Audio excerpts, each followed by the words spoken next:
Il-Ministru Ian Borg u l-Membru Parlamentari Ewropew Elix Saliba ġew eletti bħala deputati mexxejja tal-Partit Laburista immexxi mill-Prim Ministru Robert Abela. Ian Borg għandu 38 sena u se jkun 18 il-deputat mexxej għall-affarijiet tal-Parlament tal-Partit Laburista. B'din il-kariga kif inhu stipulat skont l-istatut, Dr. Ian Borg se jinħatar bħala deputat Prim Ministru minflok Chris Fearn li rreżenja minn Ministru ftit ta' xhur ilu. Bħalissa Dr. Borg jokkupa il-kariga ta' Ministru għall-Affarijiet Barranin u Ewropej u l-Kummerċ.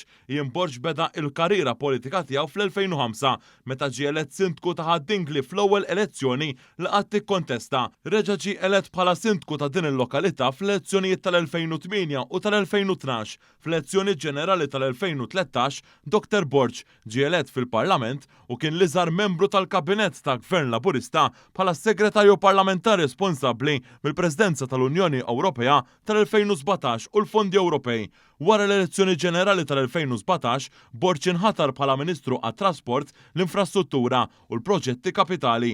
Taħt it-tmexxija ta' Borg f'dan il-Ministeru beda il-proġett infrastrutturali massiġġ ta' 700 miljun euro sabiex isiru it-toroq ta' pajjiżna.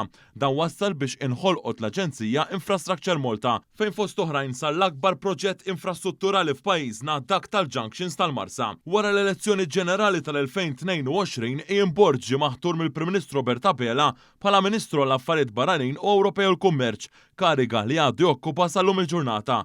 Fi frar tas-sena l-oħra u f'April ta' din is-sena, Ian Borg kien President tal-Kunsill tas-Sigurtà tal-Ġnus Magħquda. Dan hekk kif fix-xhur imsemmija pajjiżna kellu l-Presidenza ta' dan l-organu importanti f'din l-istituzzjoni internazzjonali. Bħalissa wkoll Ian Borg huwa iċ-Chairperson in Office tal-Organizzazzjoni Reġjonali għall Kooperazzjoni u s-Sigurtà fl-Ewropa, l-OSCE.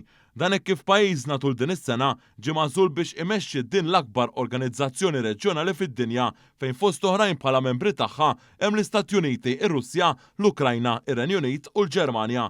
Elix Saliba għandu 36 sena u se jkun 12 il-deputat mexxej għall-affarijiet tal-Partit Laburista u beda bl-attiviżmu politiku tiegħu mindu kien żagħżugħ, hekk kif fost oħrajn serva bħala President u anke Segretarju Ġenerali tal-Forum Żgħażagħ Laburisti.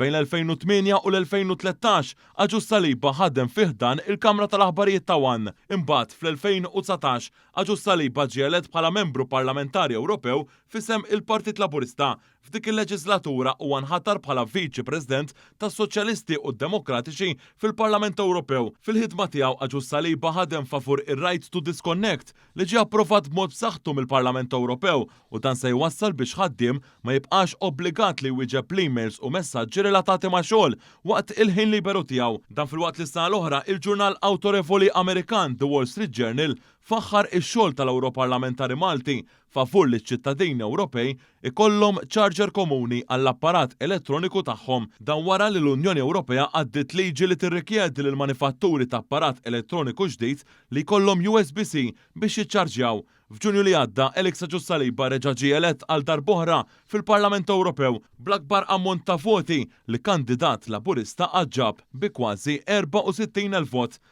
Sa dan it-tant il-President il-ġdid tal-Partit Laburista u l-Avukat Elix Tsipras u ilu involut fil-partit għal dawn l-aħħar 20 sena u kien l-ewwel sindku Laburista tal-imsida fl-2006.